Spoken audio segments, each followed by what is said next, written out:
So welcome everyone, and thank you for joining today's webinar on mental health and advocacy in rheumatic and musculoskeletal diseases. Living with an RMD is not just a physical challenge, it impacts emotional well-being, daily functioning, and quality of life. Mental health is often overlooked. Yes, it plays a critical role in managing symptoms and maintaining resilience. Today, we will explore why mental health matters in RMDs and how advocacy can empower patients and improve care. My name is Boriana Boteva. I'm Secretary General of Agora and also President of the Bulgarian Organization for People with Rheumatic Diseases. And I will be coordinator of this webinar. Our panelists today are Mr. Albert Friedman, PhD. He's a licensed psychologist from Chicago, Illinois. Welcome, Mr. Friedman. And also Andrei Foka, she is the president of Agora and also president of the Cyprus League of People with Rheumatism, and Igor Medojevic, who is a member of the Agora board and also chairman of Rheumatism Association of Montenegro. Welcome, everybody. I think that our panelists will present themselves more. We start with Mr. Friedman.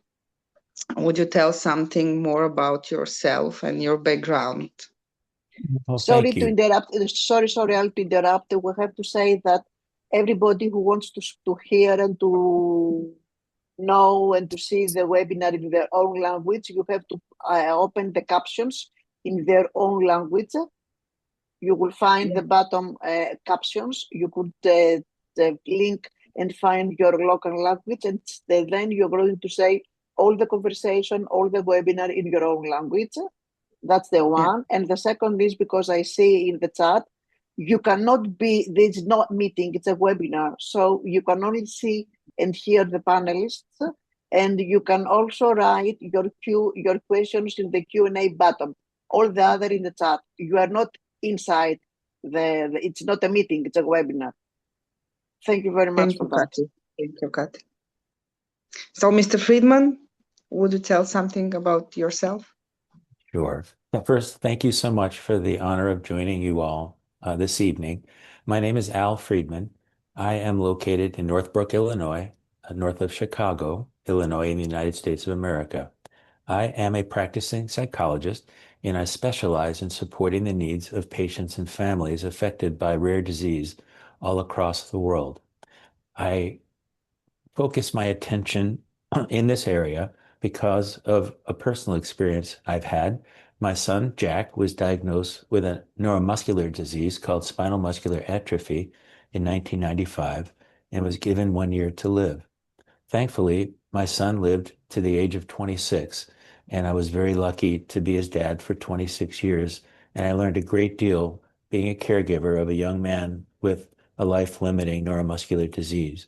Because of my parenting experience, I chose to focus my professional work on supporting other patients and families who face adversity in these ways as my family has.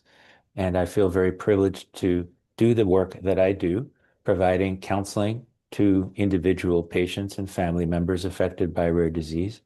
I facilitate support groups, about 10 support groups a month for various organizations like yours who support the families that you care for.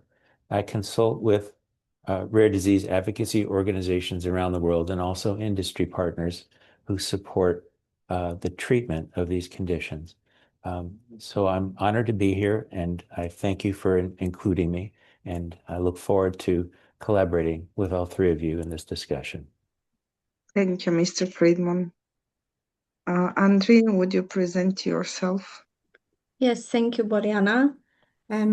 Good evening, everybody in Europe. Good morning, doctor, and thank you for being with us so early in the morning for you.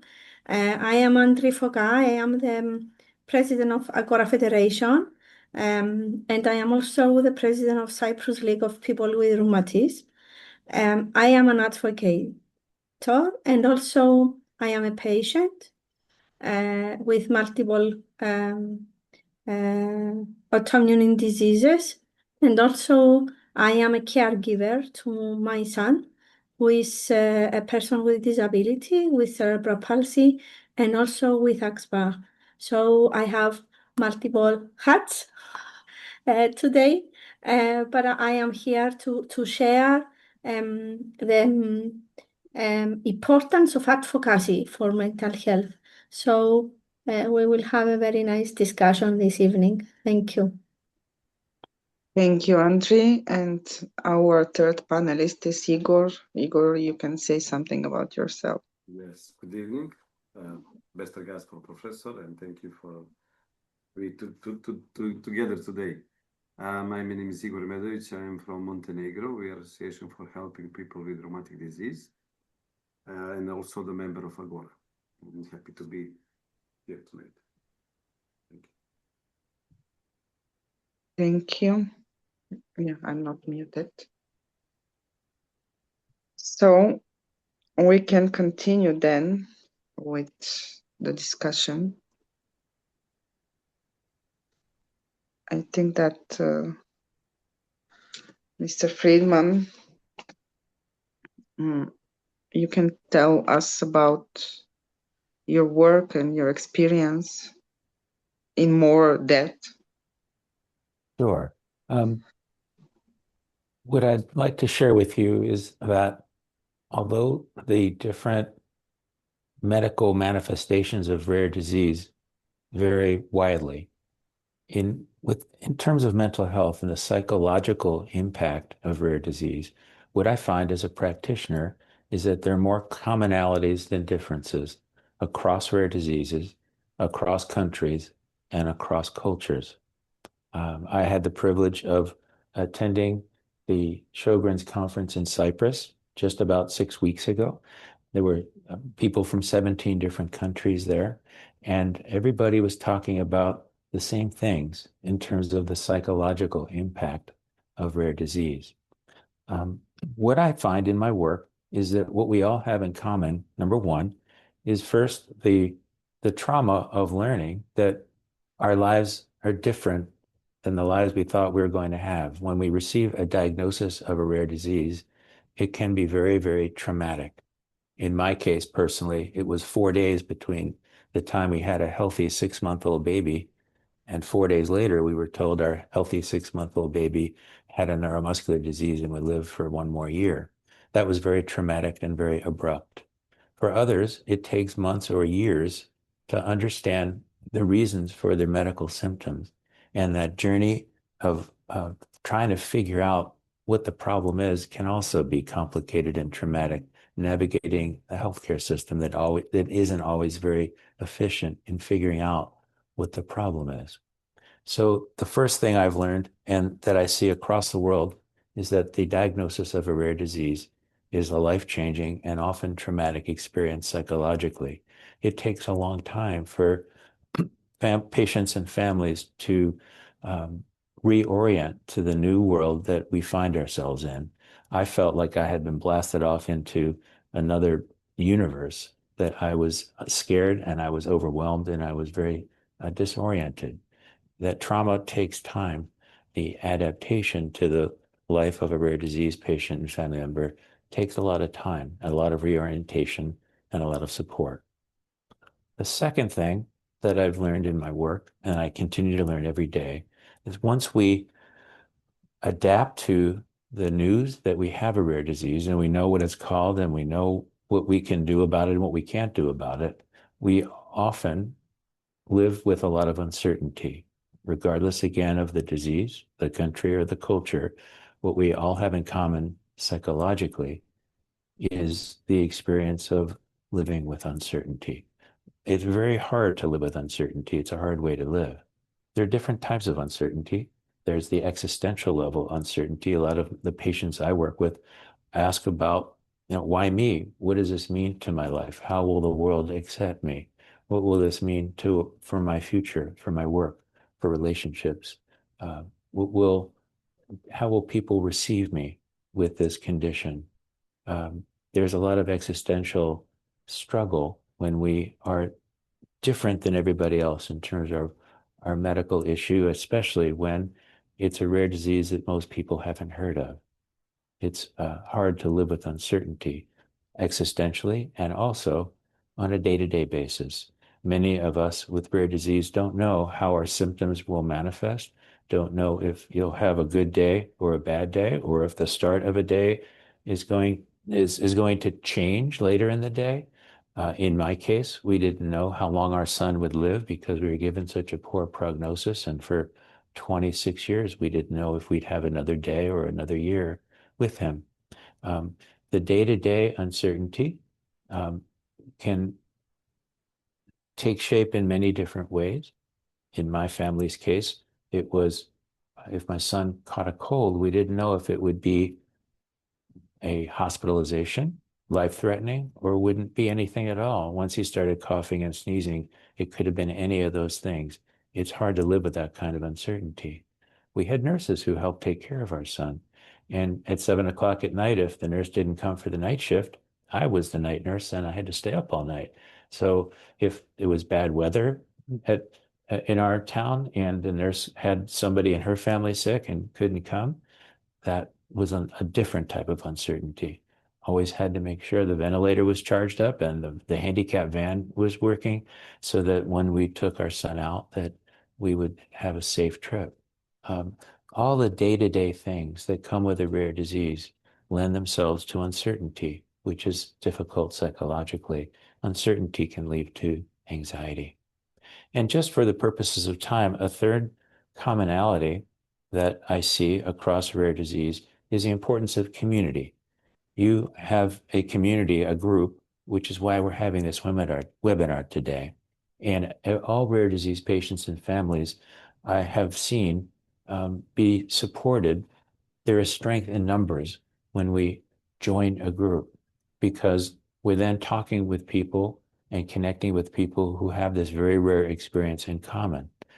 It was hard and still is hard for me to talk with people who don't have this experience and have them fully understand how challenging it is because it's so unusual.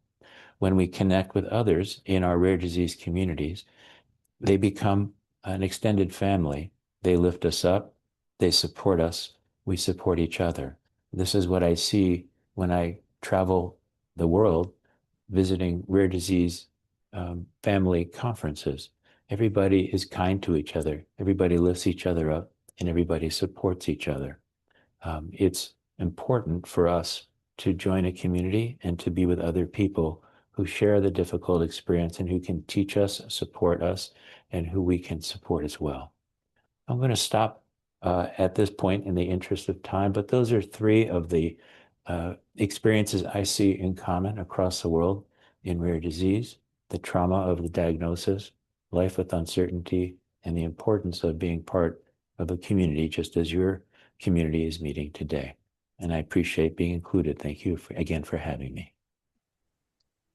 Thank you, Mr. Friedman.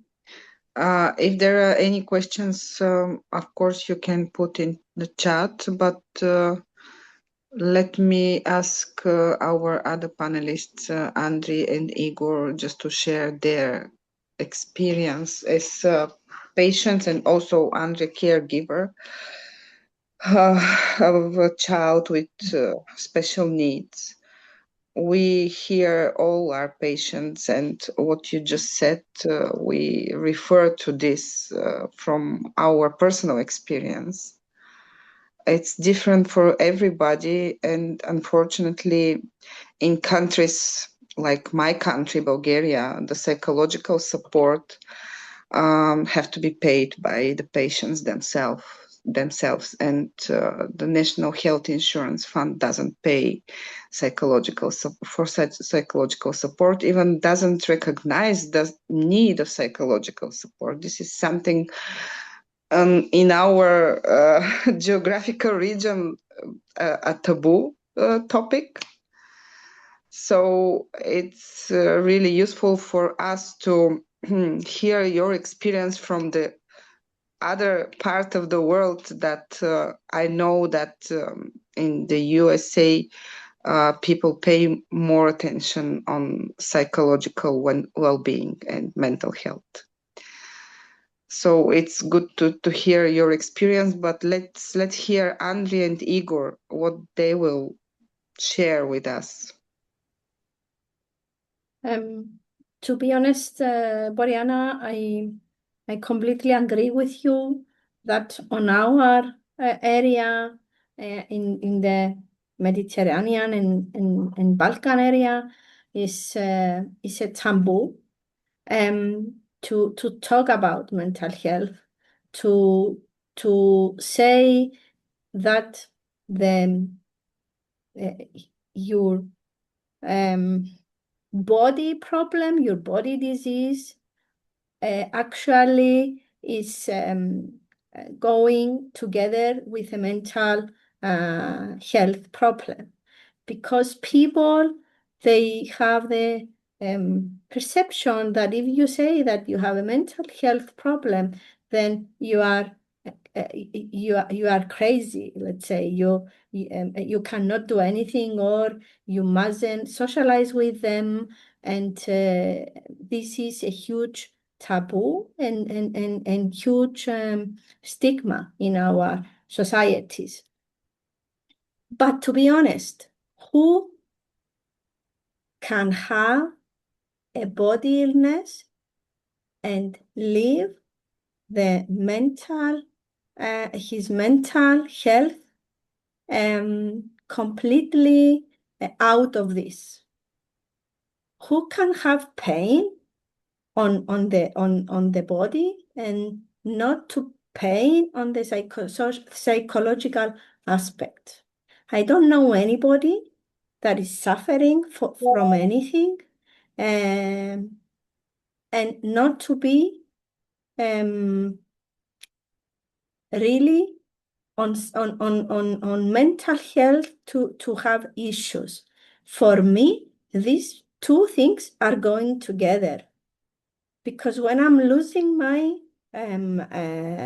my health, my body health, then I losing also other aspects like my social life, my work life, my family life, and we are human beings. We are not robots. So our body, it's with our soul, it's all together. So that's why the patient organizations must advocate all the time about the health system to have for the patients the mental health on a priority. Because if I am not well on my mental condition, then I cannot follow the other, let's say, the other directions of our physicians. If I am not well on my mental health, then I cannot follow all of these things that my physicians are telling me to do. I am in denial. I cannot control what I will do, and this is a huge issue. And as a caregiver, not only as a patient, when you have to deal with, not with your own health, but with your kid or with your partner health or with a family member health issue, then you have a double responsibility. And this is, again, a double weight to hand on your shoulders, because you are taking decisions not for you, but for another person. And if the other person is a kid, is more, is a bigger weight on your shoulder, because you are responsible for another person, and you have to deal with his condition, her condition. You have to deal with all these new things that you have to learn. You have to support the kid, and you have also to support yourself and maybe other family members. And nobody is looking after the caregivers. Imagine in Cyprus, the system cannot recognize a mother as a caregiver. So a mother cannot be recognized as a caregiver to a disabled kid. So all these things, it's a very huge work for advocacy, because I want to combine them, and we need to advocate more and more about mental health. Yeah. Thank you, Andre. I know that we know each other for so long, so I know that it's really challenging to be a patient and to be a caregiver. And we have some questions here in the chat. I think that they're to Dr. Friedman, maybe. How can I recognize early signs that my mental health is being affected by my RMD? This is the first question. Maybe Dr. Friedman can answer it. Well, I wonder if Igor should introduce himself further first, and then we could all respond to the questions. Okay. Would that be okay? Yeah, that's okay, Igor. No Sorry. I'm ready. We are the small country, and first of all, we are struggling to get regular therapy. And fortunately, in our minds, I'm talking about association, we don't, before, not now, we don't a lot of thinking about psychological support, other things, because we are struggling for the therapy. And now we are in the session noticed that it's very difficult here to get some psychology, to get some, to speak with us. And we realize it's easy that is, believe me, the psychical support is much better of the therapy. If you are not stable in psyche, you are not good with or without therapy. And 12 October is World Day Arthritis, against arthritis. And we have 3 panelists. It is rheumatologist, psychotherapist, psychologist.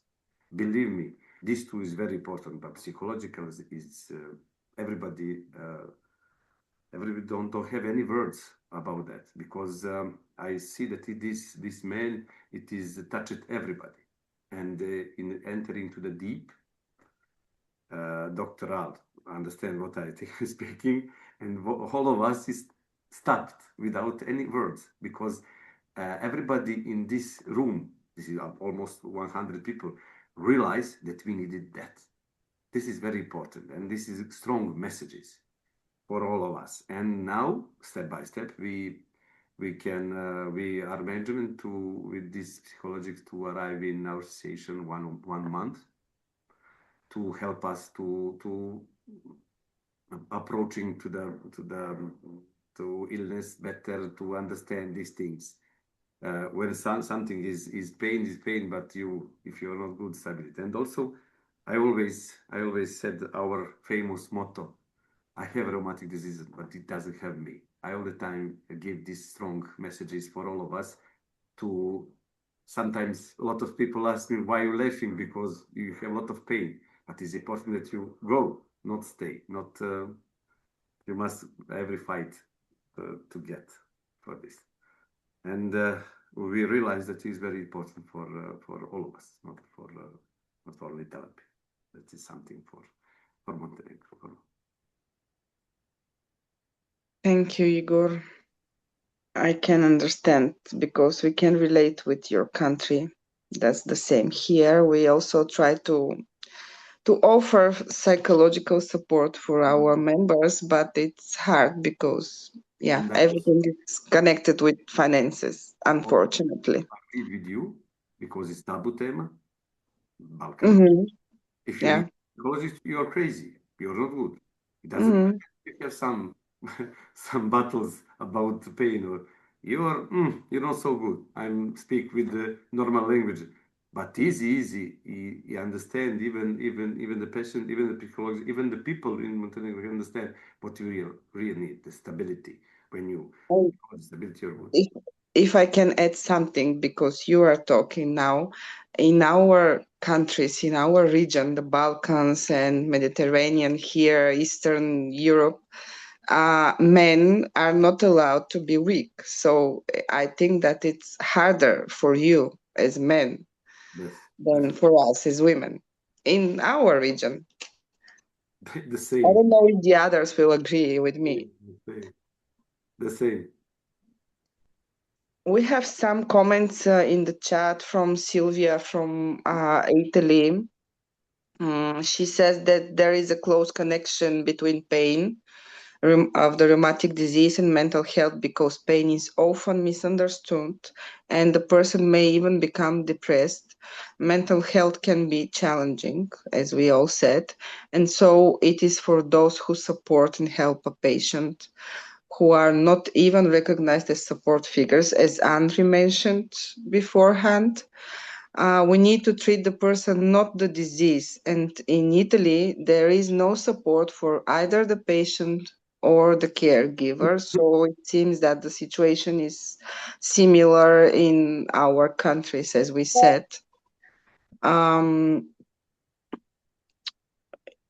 If you allow me, I can read the questions that we have in the chat. I read the first one. How can I recognize early signs that my mental health is being affected by my RMD? And the second, maybe it's connected. Are there specific coping strategies for dealing with flare ups and emotional stress they cause? Maybe Dr. Friedman can answer to those two questions, and I will read the others after that. Sure. Well, thank you. I want to make a couple comments. I appreciate this discussion, and I want to affirm what has been said is true also in the United States. Maybe not as pronounced a problem, but starting with the stigma of asking for help for everybody, and for men specifically, is still very active in the United States as well. My experience has been that because of the pandemic, a spotlight was shined on the whole world about mental health, and the stigma softened some because of everybody had to live with uncertainty, and it was an unusual experience for everybody else that we in rare disease had become accustomed to, that uncertainty. But the stigma was softened a bit in the United States, at least, with mental health. But it's still very active. The other thing that we are all challenged by is the economic access, the financial aspects of even if there's no stigma and resources are available, it's not part of the healthcare system in the same way that physical medical care is provided. So there's an access challenge across the world, including in the United States. I want to also say a lot of times when I'm working with a patient and a caregiver in a family, I hear myself saying, "No, you're not crazy. The situation is crazy." Sometimes the stress that comes with having a rare disease, I like to say, and I've heard it said, there is no health without mental health. They are intertwined. And when we have a rare disease and we have the stress that comes with a diagnosis, we have the stress that comes in some cases from pain or from being misunderstood or from the healthcare providers not taking us seriously. All these things add stress. Not sleeping enough adds stress. As a caregiver, I experienced that for many years. So when patients ask me, Dr. Al, is it normal? Is it normal that I feel this way? Is it normal that I'm sad or that I'm crying or that I can't sleep at night or that I'm scared something else bad is going to happen? My mind is playing tricks on me, thinking that something else bad is going to happen. I tell my patients what I went through and that, no, you're not crazy. The situation is called rare disease for a reason. It's a very unusual situation we find ourselves in with high and acute amount of stress. So we're having a normal reaction to an unusual, or we could say crazy situation. No, we're not crazy. Anybody in our situation would have a strong response to such an acute set of stressors. The situation is what's crazy. We're not crazy. Um, yes, rare disease affects social life, work life, family life, as Andre said. And I think that we all share these problems in common. Um, the the other reality is in rare disease, what I've experienced personally and professionally is that mental health, the attention to mental health, separate from the stigma, separate from the financial issues, the attention to mental health lags behind the attention to physical health and medical issues for obvious reasons. I like to say that I'm a psychologist, and for 26 years, I didn't have a lot of time to talk about how I felt about stuff. I was busy keeping my son alive. And so there's a logic to why mental health lags behind the attention to medical attention and physical health when we have such difficult medical circumstances. These are not excuses for why we don't have proper support for mental health. These are explanations. And I want you to know that we face challenges like this, maybe not as pronounced in the United States as well as in other parts of the world. Now to the questions you asked. The question was one of the questions was, are there specific coping strategies for dealing with flare-ups, stress? Sure.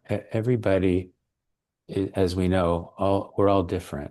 And there are many different strategies that people use to help themselves with the uncertainty, with flare-ups, with the stress associated with their medical condition. There's no one way that people are supported.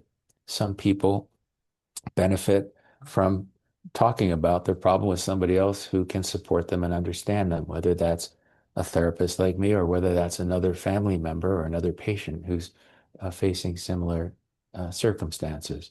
Some people benefit from meditation and relaxation techniques. Some people benefit from cognitive therapy exercises. Some people benefit from going outside and getting fresh air. Some people benefit from having a hobby, an outlet, watching TV or a movie.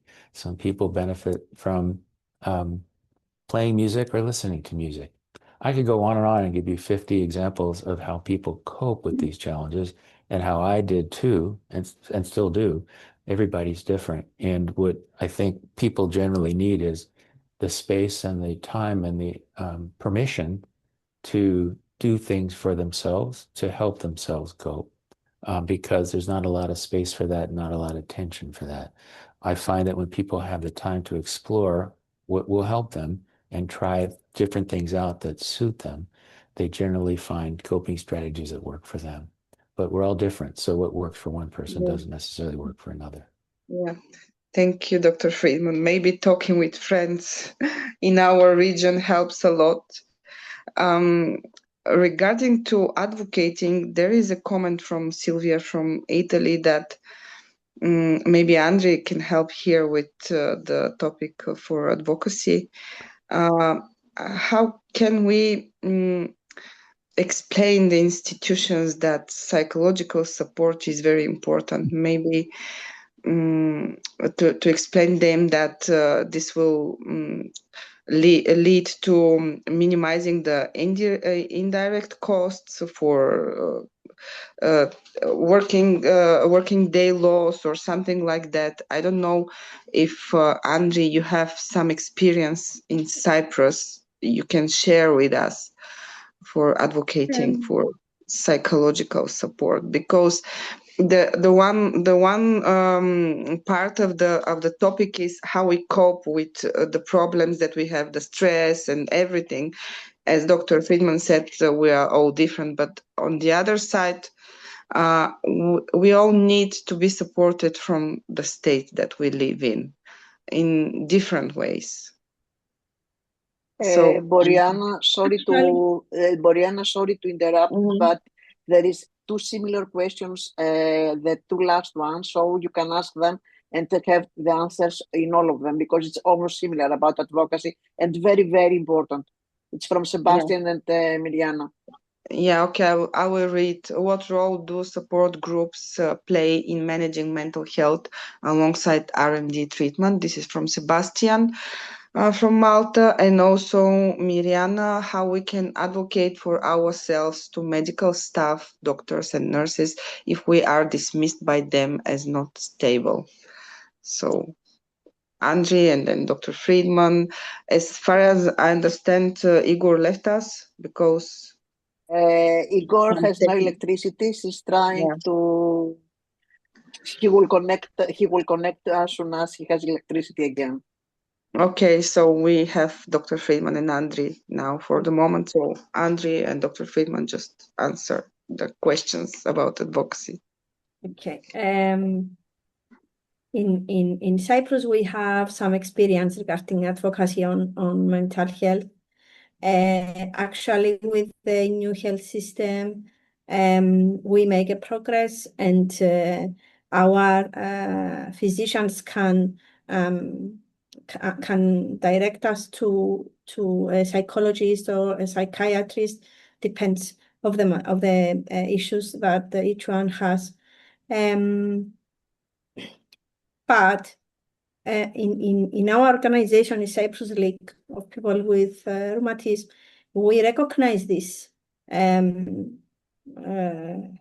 need many years ago. Actually, our psychologist, we have a psychologist.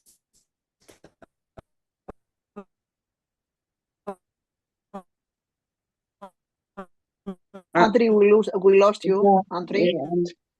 Andri? On our organization, and now you can hear me? Yes, right now, but just a minute, sorry. We lost you for a while. Is it better now? Okay, sorry, it's my connection.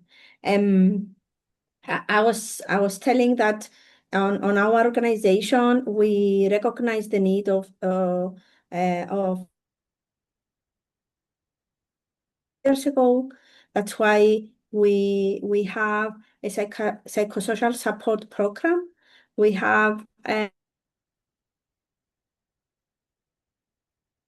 employed on our organization. We are losing you, Andri. Patients. Again, the connection. Yeah, so from time to time it stops.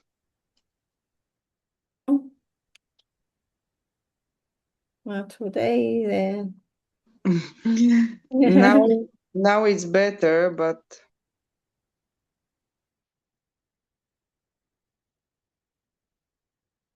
may I propose to proceed with Dr. Al, waiting for Andri if she can manage to make the connection again. Yeah, Dr. Friedman, you can say some words till we wait for Andri. Sorry. I'd be happy to. As a psychologist, I can tell you that for many years I practiced with individuals and families, either one-on-one sessions or family session. In the past few years, I've been increasingly involved in working with support groups in rare disease.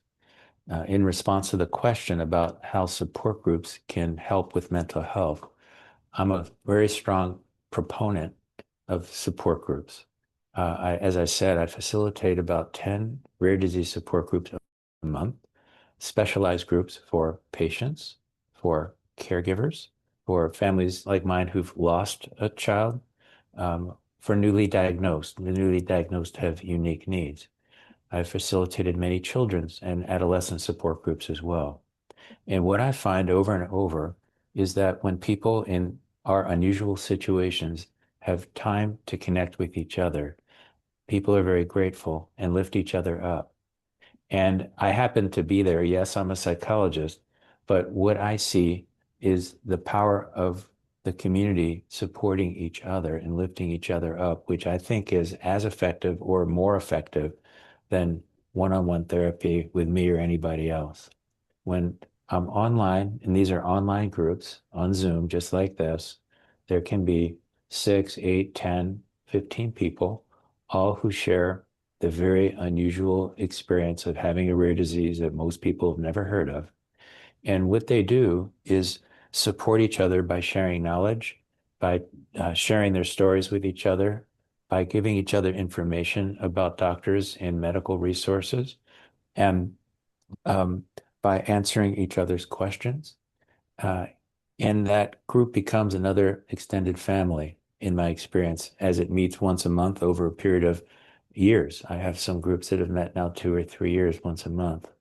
So I think that as a psychologist, I find that experience for mental health patients and caregivers to be very, very powerful and effective for addressing some mental health needs. It doesn't cost a lot of money. In some cases, I'm being asked to train volunteers who have the rare disease or have a child with the rare disease, and I teach them how to facilitate these groups rather than doing it myself. With a number of organizations, I'm training people to do this, and with some, I'm facilitating myself.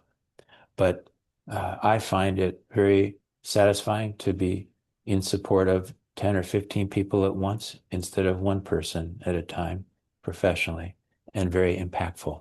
And I wish that it had been available to me when my son was diagnosed all those years ago. It's not the only answer to the problem.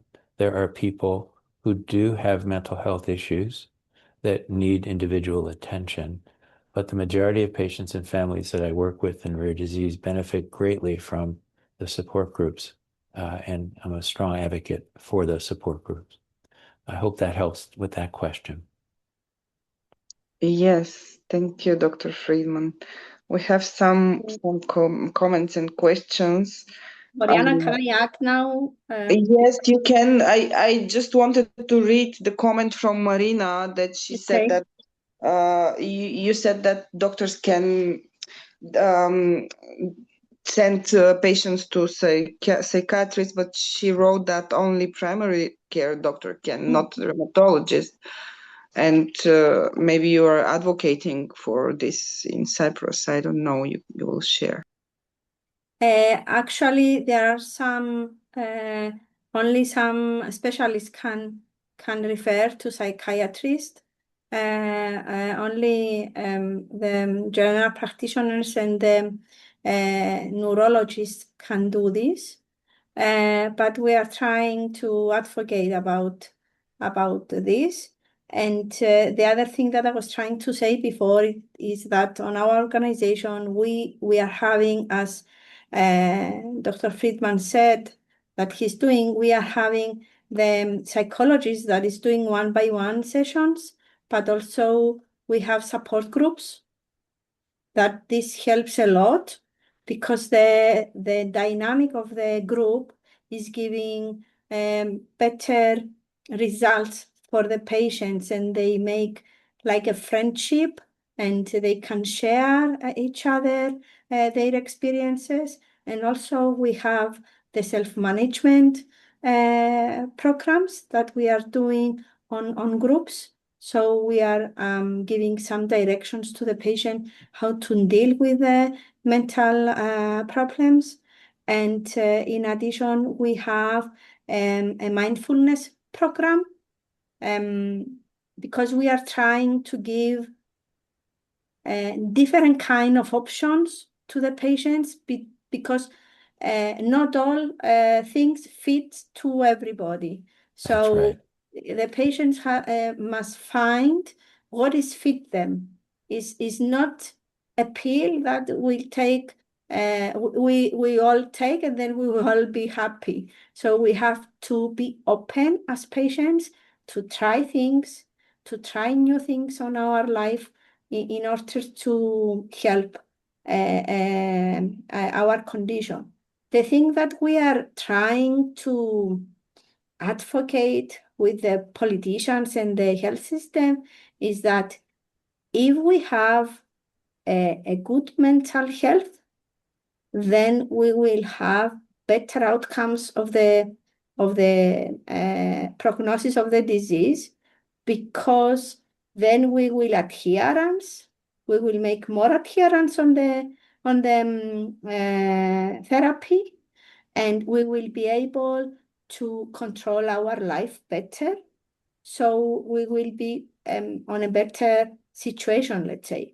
But unfortunately, as you said, Boriana, about the work before, if we have a better mental health, then we will be able to stay in the work.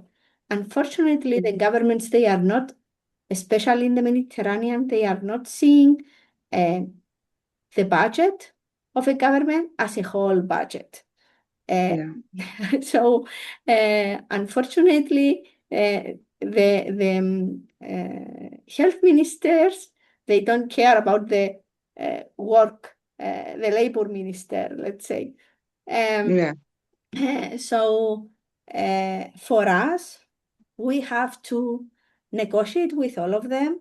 We have to find a way, but it's a very it's a very good tool to discuss about the better prognosis if we have mental health, and that RMDs and mental health, chronic pain, fatigue, and these all are driving to depression, stress, and anxiety.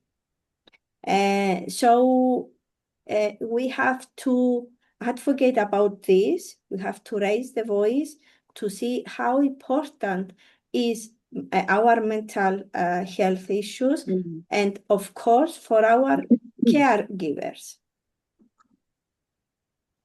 Yes, it's true, Andri, and we have some questions that I can read as a comment in our chat here. That it's very important to talk with employers, but also with our healthcare team, how to integrate the mental health care in the whole picture. So it's up to us as organizations to help our members. And of course, there are some questions here. How can we have better sleep or cope with our problems that we face? Dr. Friedman said that we are all different, and there are different kind of ways that we can cope with. So maybe working with a psychologist or working in a group, because sometimes it's not, some people need group therapy, some people need individual therapy, but it's not something that should be hidden or didn't pay attention to. So it's very important for us, and I'm happy that we have today this webinar, and would like to thank to Amgen for supporting us for this webinar, because it's really, really important topic. And we have, unfortunately, only 5 minutes left. So maybe if you want to say something, as a closing words, some recommendations from Dr. Friedman, from his experience, or from Andri's side as a patient, caregiver, and also advocate. You can say something as a, yeah. I'm sorry, but the topic is very, very broad, and it's very important for our for us as patients, but we have only 1 hour. Maybe Dr. Friedman can say something as a recommendation, something that is a must or something that can help us to cope with our condition and the stress and everything. I learned from my son 30 years ago that it was important to keep hope alive, to stay hopeful, and to never give up. So if I have any one message, it would be that be hopeful and don't give up. I'd like to add that part of the discussion today and in some of the comments, it's hard to keep up with them all, but this question of advocacy in terms of the systems, the government systems, the healthcare systems in our countries. We have all the same challenges in the United States that you're describing and experience frustration with.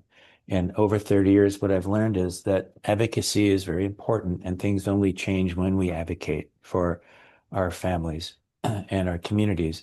But it takes a long time. Things don't move quickly. It takes a long time. And government systems and healthcare systems, they are not very forward thinking. They move slowly. So at the same time, we can't wait. Our families can't wait. Our patients can't wait. So we have to do both, advocate and be creative problem solvers to provide the kinds of programs that Andre just described in your organization.